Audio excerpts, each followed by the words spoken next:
आकाश जी अलीगढ़ से। राधे राधे महाराज जी। महाराज जी, जो चीज पसंद हो और वो भाग्य में ना हो तो वो कैसे मिलेगी? भाग्य का परिवर्तन कर सकता हूँ? हाँ, कर सकते हैं। वो चीज मिल जाएगी। भगवान के लिए तप करो, भजन करो।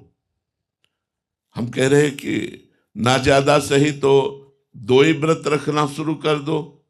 महीने में 2 एकादशी आती है, एकादशी रहते हो। हाँ, तुम तप करो, तप करो। तप से क्या नहीं प्राप्त हो सकता? अगर हम भजन करें और तप करें, जो चाहे वो प्राप्त कर सकते हैं। अगर भजन नहीं करेंगे, तप नहीं करेंगे, तो हमारे प्रारब्ध में जो है वही मिलेगा, इसके आगे नहीं मिल सकता। हम नए प्रारब्ध की रचना करें। हम मनुष्य शरीर में आए हुए हैं तो हम पशुओं की तरह केवल प्रारब्ध भोगने नहीं आए, हम अपने नए भाग्य का निर्माण करने आए। और नए भाग्य का निर्माण तपस्या और भजन से होता है। अभी आप व्रत उपवास करते हुए नाम जप करें और जो चाहे वो कर सकते हैं, जो चाहे कर सकते हैं। ब्रह्मा का पद प्राप्त कर सकते हैं, भगवान को प्राप्त कर सकते हैं, तो और क्या रह गया? संसार के छोटे मोटे पद वस्तु की तो बात जाने दो। ब्रह्मा का पद प्राप्त कर सकते हैं, भगवान का पद प्राप्त कर सकते हैं। अच्छा पद मिल जाए, मुझे धन मिल जाए, अच्छी गाड़ी मिल जाए, अच्छा परिवार हो जाए, यही तो अभिलाषा होगी। इससे ज्यादा तो अभिलाषा होगी नहीं। तो ये सब अभिलाषाएं जो आप चाहते हैं वो भजन के ब्याज में मिल जाएंगी और मूल में श्री भगवान मिल जाएंगे। मूल में श्री भगवान मिल जाएंगे और ब्याज में सब वस्तुएं मिल जाएंगी। खूब भजन करो, हमारी बात मान लो, मांस मत खाओ, शराब मत पियो, पराई माता बहनों की तरफ गंदी दृष्टि मत करो और नाम जप करो। और देखो आप क्या नहीं कर सकते, पर डट के नाम जप करो। जब तक तुम्हारे पाप का नाश नाम जप नहीं कर देगा, तब तक तुम्हें फल दिखाई नहीं देगा। हृदय में जलन होगी, मन चंचल रहेगा। और जिस दिन तुम्हारे सारे पाप नष्ट कर पाया नाम जप, उसी दिन आनंद की धारा बह पड़ेगी। आप विश्वास रखिए, विश्वास कीजिए। भगवान बहुत करुणामय है, पर बिना भजन के नहीं। जो जस करे तास फल चाखा। संतों ने कहा कर्म प्रधान विश्व रचि राखा। कर्म प्रधान विश्व रचि राखा, जो जस करे तास फल चाखा। ये कर्म के प्रधानता से विश्व में सुख दुख का संयोग प्राप्त होता है। यदि आप अभी तप का अनुष्ठान करें, नाम जप करें, सब मिल जाएगा। अभी अनुष्ठान तो कोई कर ही नहीं रहा है, धर्म से चलना नहीं जान रहा है, भगवान का स्मरण नहीं कर रहा है, कैसे मंगल होगा? खुद आपको तप करना पड़ेगा, खुद आपको जप करना पड़ेगा। तपस्या में इतनी सामर्थ्य है कि ना चाहते हुए भी ईश्वर को देना पड़ेगा, ईश्वर को देना पड़ेगा। हिरण्यकश्यप ने घोर तपस्या की, भगवान ब्रह्मा जी प्रकट हुए, उसने कहा मुझे अमरत्व दीजिए। वो कहा अमरत्व नहीं दे सकते। बोले मुझे चाहिए। बोले अमरत्व नहीं दे सकते तुम्हें। तो बोले फिर ये वरदान दो, मैं दिन में न मरूं, मैं रात में न मरूं, मैं तुम्हारी बनाई हुई सृष्टि की किसी व्यक्ति वस्तु अस्त्र शस्त्र किसी से न मरूं, बाहर न मरूं, भीतर न मरूं, ऊपर न मरूं, नीचे न मरूं। उसको जितना समझ में आया सब मांग लिया, अमरत्व की परिभाषा केवल बदल दी। ब्रह्मा जी को देना पड़ा तथास्तु। क्यों देना पड़ा? क्योंकि उसके पास तप है। अब उसने जो आतंक मचाया तो भगवान ने ऐसा रूप धारण किया, न नर न सिंह, नरसिंह, न दिन न रात संध्या, न बाहर न भीतर, डेहरी में फाड़ के फेंक दिया भगवान ने।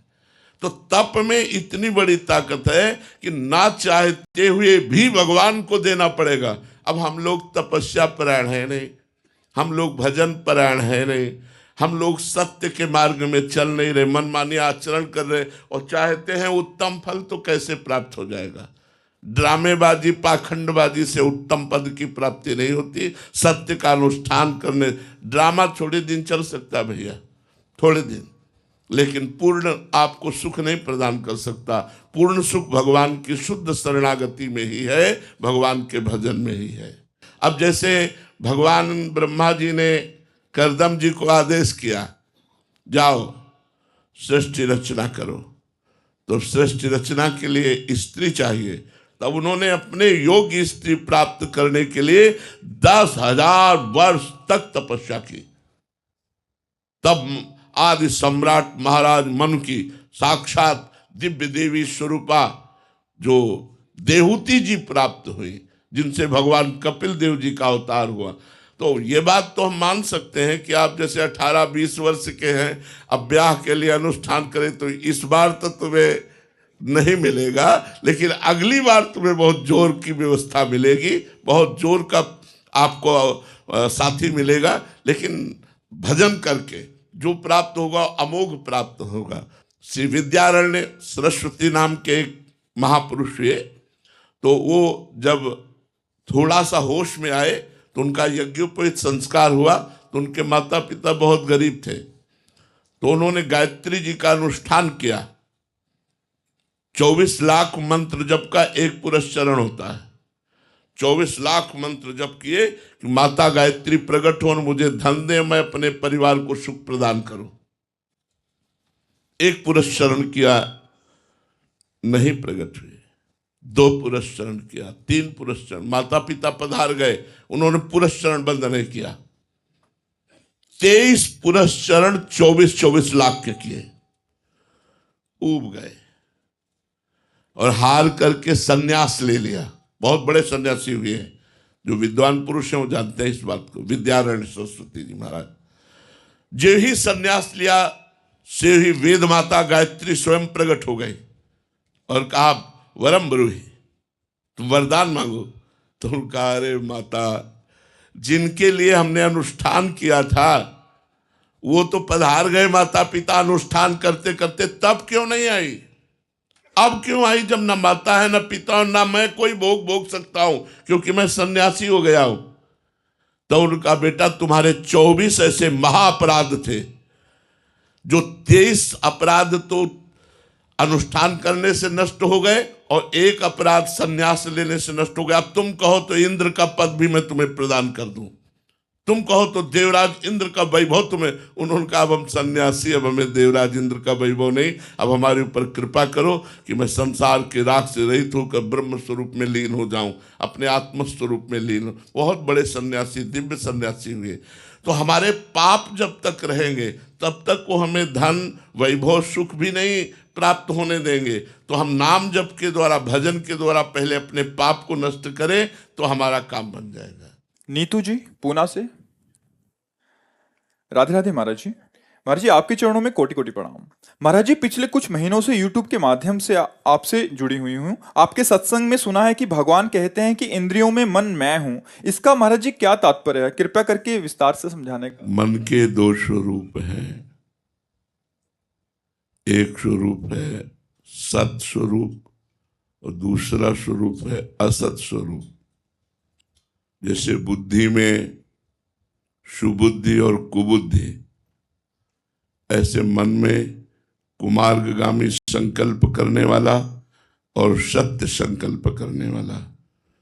तो जो सत्य संकल्प करने वाला मन है वो भगवान का स्वरूप है। वो भी है इसी में, आपके मन में ही है। जब आपका मन गलत संकल्प करता है तो उसी मन से एक डांट लगती है, ए तुम गलत करने जा रहे हो। वो सत्य मन का जो स्वरूप है वो तुम्हें प्रेरित करता है सतमार्ग के लिए, और जो असत मन का स्वरूप है वो असत मार्ग के लिए प्रेरित करता है। सत मन की पहचान है, जब आप कोई गलत कार्य करने जा रहे होंगे तो आपके मन में ही आवाज आएगी, सबके मन में आती है, ये तुम गलत करने जा रहे हो, तुम्हारा बुरा हो सकता है, सावधान। पर वो इतनी धीमी आवाज होती है कि असत संकल्प करने वाला मन उस बात को सुनता नहीं है। अब हमारा मनुष्य जन्म हुआ है, हमारा कर्तव्य है कि हम सत संकल्प करने वाले मन को सहयोग दें और असत संकल्प करने वाले मन की बात ना सुने, उसके कथनानुसार ना चलें। तो धीरे धीरे जब हमारा पूरा मन सत्य बन जाएगा तो हम भगवत स्वरूप हो जाएंगे। मन कृष्णमय हुआ, कृष्णाकार हुआ कि हमें भगवत तत्व की प्राप्ति हो जाएगी, भगवदानंद की प्राप्ति हो जाएगी। भगवदानंद का तात्पर्य है जहाँ किंचन मात्र दुख नहीं, चिंता नहीं, शोक नहीं, भय नहीं, मृत्यु नहीं। वो भगवदानंद है। वो तब प्राप्त होगा जब हम अपने मन के असत विचारों को, असत संकल्पों को त्याग कर दें। तो हमें सावधान रहना है। भगवान ने जो कहा इंद्रियाणाम मनस्यास्मि, वो शुद्ध भगवत स्वरूप मन जो हमको आज भी भगवत मार्ग में प्रेरित करता है और असत मार्ग में रोकता है, हमें उसे बढ़ाना होगा। हमें सत्कार्यों की तरफ बढ़ना होगा। गंदी बातें त्यागनी होंगी, तब हमारा असत मन मर जाएगा और सत मन प्रकाशित हो जाएगा।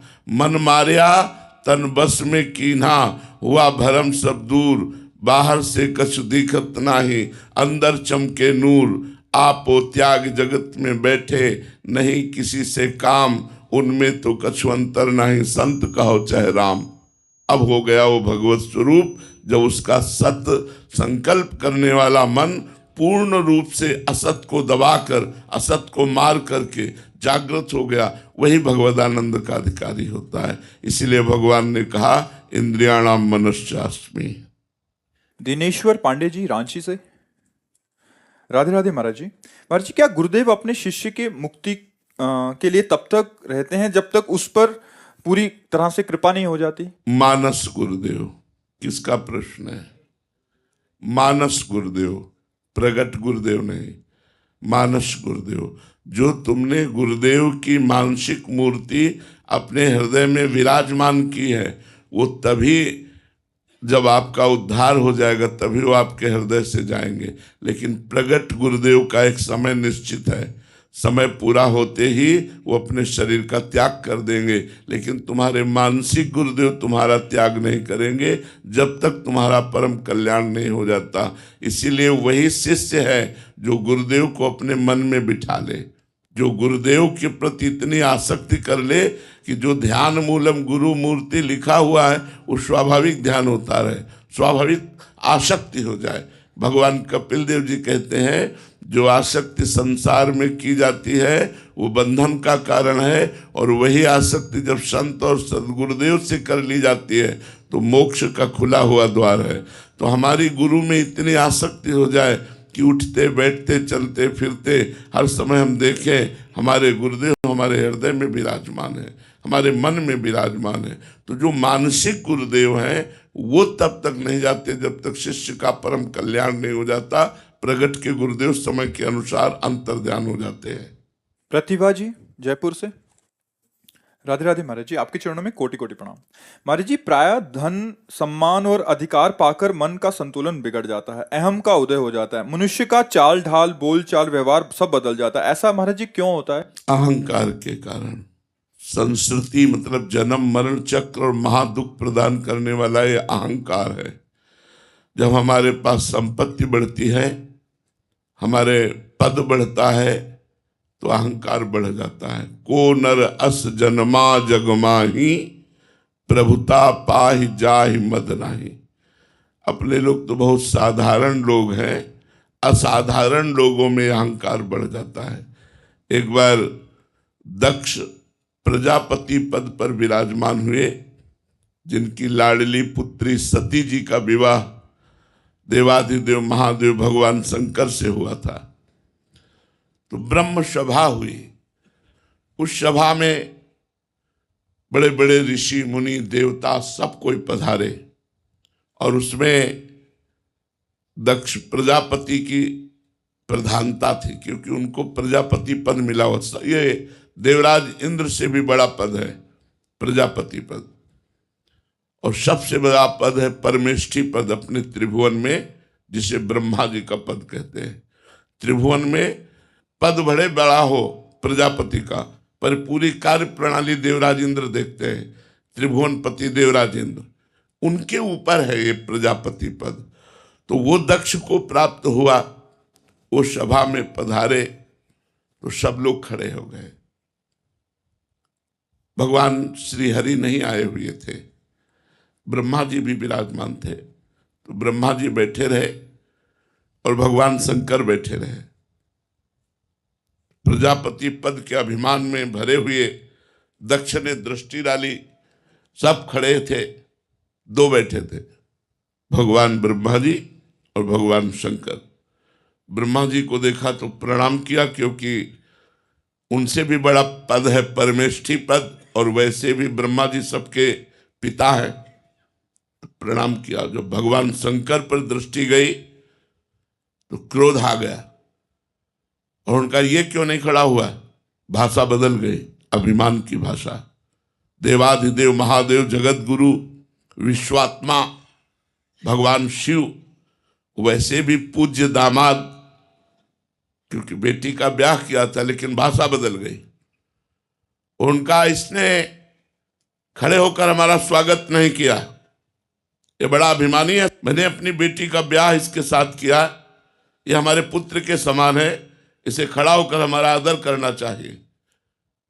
और क्या क्या बोलने लगे। नंदिकेश्वर खड़े हुए, उनका आप हमारे स्वामी के रिश्तेदार हैं, इसलिए आपसे कहता हूं होश में बात कीजिए।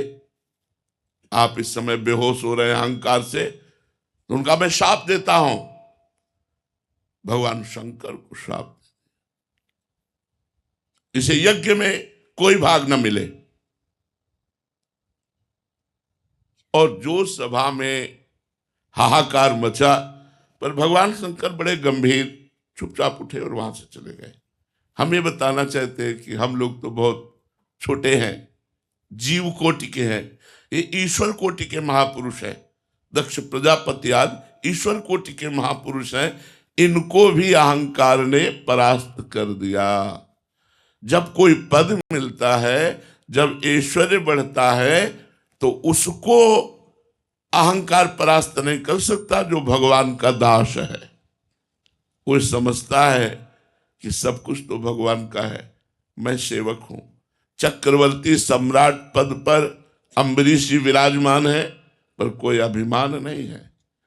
महाराज दशरथ चक्रवर्ती सम्राट पद पर विराजमान है, कोई अभिमान नहीं है। बड़े बड़े महाभागवत भगवान के भक्त ऐसे हुए जो राजाधिराज पद पर विराजमान हुए और बड़े दैन्य हुए, कभी अहंकार उनको परास्त नहीं कर पाया। तो सिर्फ एकमात्र भगवान श्री हरि के चरणों की उपासना, भगवान श्री हरि चरणों का आश्रय और भगवान श्री हरि का नाम यदि आप जप रहे हैं, तो कोई भी पद, कोई भी प्रतिष्ठा, कोई भी अभिमान जनित चेष्टा आपके शरीर को, आपके भाव को, आपके चिंतन को परास्त नहीं कर पाएगी, नहीं तो परास्त कर देगी। अहंकार की वृत्ति बहुत खतरनाक है, बहुत खतरनाक। ये अहंकार बढ़ जाए, देखो एक बार बाणासुर ने भगवान शिव की आराधना की, और भगवान शिव आशुतोष क्षण में प्रसन्न हो जाने वाले। एक दिन वो भगवान श्री हरि के प्रेम में नृत्य कर रहे थे भगवान शंकर, तो बाणासुर ने ताली बजाकर ताल बंधान किया, ताली का स्वर मिला दिया। भगवान शिव बहुत प्रसन्न हुए कि मैं तुम्हारी आराधना, तुम्हारी सेवा से प्रसन्न हूं, तुम्हें 1000 भुजाएं प्रदान करता हूं। अब 2 भुजा वाला बाणासुर 1000 भुजा वाला बन गया। अब 1000 भुजा का बल, पर्वतों में जाकर ऐसे मारता अपने भुजाओं की खुजली के लिए, तो पर्वत फट जाते। दिग्गजों को ललकारता, कोई भी हमसे युद्ध करे। अब कौन युद्ध करे 1000 भुजा वाला? और सबसे बड़ा डर तो ये था कि अगर युद्ध करोगे तो जगत गुरु भगवान शंकर का कृपा पात्र है, उनका शिष्य है, अगर वो खिलाफ खड़े हो गए तो त्रिलोचन विश्व का नाश करने, एक क्षण में नाश करने की सामर्थ्य भगवान शंकर की है। तो सब डरते थे भगवान शंकर के कारण, किसी ने इससे युद्ध नहीं किया। तो देखो अहंकार, ये लौट कर गया और बोला जगत गुरु। भगवान शंकर ने देखा कि इस समय भाषा बदल गई इसकी बोले गुरु, इस समय हमारी भुजाओं में खुजली हो रही, कोई मिटाने वाला जगत में नहीं है, आओ। भगवान शंकर ने कहा तुम्हारी बुद्धि खराब हो गई। गुरु को ललकार दिया कि आओ हमसे जोर कसो, हमारी भुजाओं की खुजली मिटाओ। तो बोले हमारे जैसा ही बलवान तुम्हें प्राप्त होगा और तुम्हारे भुजाओं की खुजली मिट जाएगी। तो जब बाणासुर की पुत्री उषा को अनिरुद्ध जी की प्राप्ति हुई, अनिरुद्ध जी भगवान के नाती हैं श्री कृष्ण के, तब भगवान श्री कृष्ण ने युद्ध में सारी खुजली मिटा दी थी बाणासुर की।